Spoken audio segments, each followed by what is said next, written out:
இவளை எடுத்து விட்டுட்டு இங்க வந்து உட்காருங்க. அதுவா சார், வாஸ்து பிரகாரம் வடக்க பார்த்து உட்கார்ந்தாதான் வகுத்துக்குள்ள இறங்குறதா சமிக்கம். ஓஹோ, என்ன சாப்பிடுறீங்க? உங்ககிட்ட என்ன இருக்கு? நீங்க என்ன கேக்குறீங்களோ நான் கொடுக்குறேன். அப்படியா? கண்டிப்பா கண்டிப்பா. பர்கர் இருக்கா?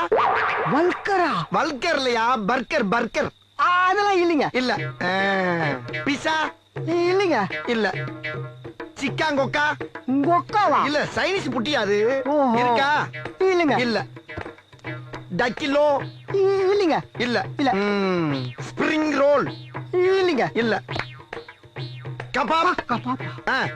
இல்லைங்க. இல்லையா? என்னையா நீ என்ன கேட்டாலும் தர, என்ன எது கேட்டாலும் இல்லைங்கிற. சரி, இப்ப உன்ட்ட என்ன இருக்கு? இட்லி வடை தோசை. எப்ப பார்த்தாலும் இட்லி வடை தோசைன்னுகிட்டு அதை எவ்வளவு நாளைக்கு திங்கிறது? ஏதாச்சும் புது புது உணவை கண்டுபிடிச்சு தின்னா தாண்டா நாடு முன்னேறும். அதை செய்ய பாருங்க. ஓட்டலாம் ஓட்டல். சரி, இப்போ உன்ட்ட என்னென்ன இருக்கோ அதை பூரா ரெவண்டு செட்டா கொண்டாந்து அடுக்கு போ. சரிண்ணே.